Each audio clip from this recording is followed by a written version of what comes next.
What's good, Liberators? Fingers here, and this is Dx2 Demon Review, and today we are talking about everyone's second favorite blonde-haired, orange-skinned warrior, the Orange Menace, the hero, Siegfried. The name of the hero in the German epic poem Nibelungenlied. He became invincible but for a spot on his back when he was bathed in the blood of a legendary dragon he slayed. In exchange for his sister's hand in marriage, the King of Burgundy asked Siegfried to help him trick Brunhilde, the Queen of Iceland, to marry him. Though successful, when Brunhilde found out about the deception years later, she killed Siegfried out of spite, and justifiably so, in my humble opinion. Let's check the Orange Menace out. He's got okay strength, 201. Pump that up to 221 if you're running with him, 241 if you're running wild on him. And other than that, that's all he's really got. Vitality 147, agility 133. Oof. That's a major hit. Siegfried is one of the original Gacha exclusive demons from this game, and early on Sega gave all their physical demons really, really low agility, because they didn't want them being too overpowered early on, and I guess justifiably so, because we all know what a good physical team can do these days. Drain's physical. Awesome. Let's check out the skills. For the transferable Berserker God, physical damage, single enemy, power 160. Not bad. No critical rate built into this thing, so you really need to pump up his crit rate in those brand tertiaries if you want to get mileage out of this skill, because if you're launching physical attacks and you ain't critting, you ain't winning. And if you level it up, plus 17% damage with this skill, so not bad. You can bust down some people with that, assuming you come correct in the brand department. For his second skill, the most useless skill in the history of skills, Rebellion. Enters a state of might. The next physical attack will have a critical effect. Just why in God's name would you ever sacrifice a press turn? This costs a full press turn unless you're on a half already. Why would you sacrifice a full press turn for a chance for a crit later? I do not know. Sega didn't really know either. That's why they released Hellbiker and the Panel 3 Zalgongan and all these other demons that kind of auto rebellion, because that's the only way that this works. Using a turn to pump yourself up like this, just it don't play. It just doesn't play. I can't. Just terrible. Absolutely terrible. And for his unique skill, Arms Mastery, plus 20% to physical damage and plus 20% to physical hit rate. Both great things, but this is quaint by modern standards. You got Gacha exclusives that come with this, plus another thing, and another thing, and another thing. So Siegfried has sadly been left behind in the power creep of the years, and I am sad to see him laid so low. If you level this up, plus 10% to physical damage, and another plus 10% to accuracy, bringing it to 30% physical damage, 30% accuracy. Fantastic. Simple, but effective. As for the archetype skill, I've got him in the Protector 4. Charge. Enters a state of charge. Next physical attack. Damage is 125%. Now, this is a skill that you might want to consider using a press turn on for the next go around, because it guarantees you're going to be doing more damage second time around, and not just double damage, but 125% damage, possibly more if you're running with Templar Dragon. She'll bump that up to 150%, so things can get wild. Straight You're more than doubling your damage at that point. Very, very effective. And I've got him in this for a very, very specific reason, because I was using him for Kiwamis and the classic, Hellbiker charge in the first wave, and then busting down the Kiwami with a bunch of physical heavy hitters.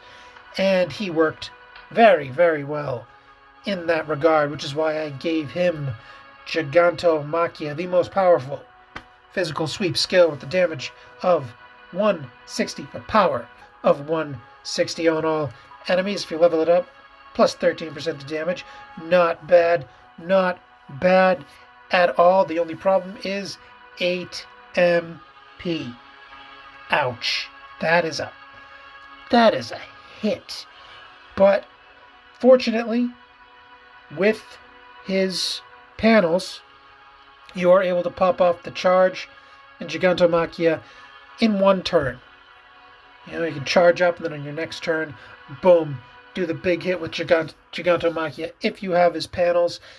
Or, failing that, you got the Divine Brands. Charge usually costs 6 MP, it's 5 here, and you can make it work.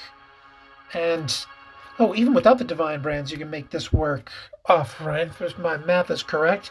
So you use the charge, 5 MP, brings it down to 5.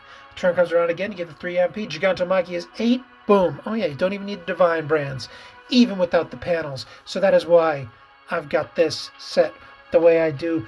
And for his other transferable, I threw Auto Tarokaja on him because I use him for physical Demopocalypse in the mob first wave, and he performs very, very well there, especially if you run him alongside someone like Asura Lord, who grants everyone on the team an increased critical rate, which Siegfried here desperately, desperately needs.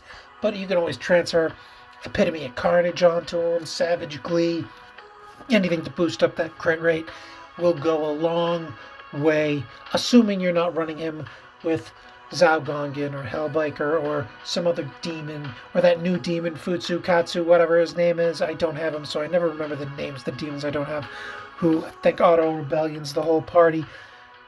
You got to work on that crit rate for him, so get it up there. As for Brands, War Brands, need I say more? His skills overall don't cost much. 6 MP, 5 MP for charge. I got the Gigantomachia on there for the big hit, but that's intended to just be a kind of one-shot end the fight kind of deal. So War Brands, and as you can see, if you got some really, really good physical attack brands on him, you can get his physical attack to over 2,000, but you're not going to get much higher than that. But it can be done. If you're getting him over 1,800 attack, you're doing something right. You're in good shape. As for the secondary set, whatever the situation calls for, aim brands are probably top of your list, given that his agility ain't great. As for the panels, panel 1, minus 50% to physical damage received, making him viable for your physical Alter World farming needs. If you transfer a sweep skill onto him, or if you have him in Origami, he comes with a physical sweep skill that we will talk about. And that's, well, in this age where everything pierces, this ain't bad for a physical feature. You got someone cutting, you got a beast of a Fizz Demon cutting through your Fizz Drain. Negating that by 50% is huge. But unfortunately, Siegfried just doesn't play in PvP. Not in 2022. He just doesn't have the kit to be able to hang with the big dogs, even though on panel 2 he is granted physical pierce. Very nice, better late than never. Bit of a chore to get that panel 2, just to get that Fizz Pierce, but once you got it, and you can rock it. And for panel 3, reduces the cost of physical skills by 1 MP, which isn't bad. It's not Oh, it's not nothing you're gonna write grandma and tell her all about, but it's there. It works. See, we got it brings Berserker God down to 5 MP, my Gigantomachia down to 7 MP. So yeah, it's it does help, especially if you're doing a Kiwami and the fight drags on into that second round and you really need that extra MP to just put the finishing touches on whatevs it is he is doing. And for his final set of archetype skills, assuming the internet allows me to go there, let's check out what other colors the Orange Menace can offer us. For the Origami archetype, Titanomachia, physical damage, 30% crit rate on all enemies, power of 125. Now, I hate this skill. It just, the damage it puts out is just so underwhelming. It just always seemed to disappoint me. You know, Vorpal Blade only does a slightly more damage than this, but it seems to just pop off so much more. That's why I swapped him over to the Protector archetype and transferred Gigantomachia, rather than transferring him Charge and rolling with Titanomachia, because the damage output is night and day. And also, with Gigantomachia, you can level it up and get a damage increase. For Titanomachia, it is a accuracy boost, so it's further limited in that regard. So be aware, even though more accuracy on this guy can't hurt, seeing as how his agility ain't that great. Even with the arms mastery buoying his accuracy up, it's still something you gotta watch out for. Protector archetype, Charge, which we discussed. The Psychic archetype, Enduring Soul, heals 200 HP upon receiving the first killing blow. A classic in every regard, still viable and highly prevalent, even in 2021, for just how useful it is. Me personally, I'm not a big fan of using the archetype skill slot for Enduring Soul, just because of how easily you can get it to transfer over. I usually use my archetype skill slot, get something that's rare, unique, that's untransferable, and then if I really need to, I can just throw Enduring Soul onto one of those other transferable slots. But hey, this is a perfectly fine way to go, keeping Siegfried up as long as possible, so long as Brunhilde doesn't get behind him.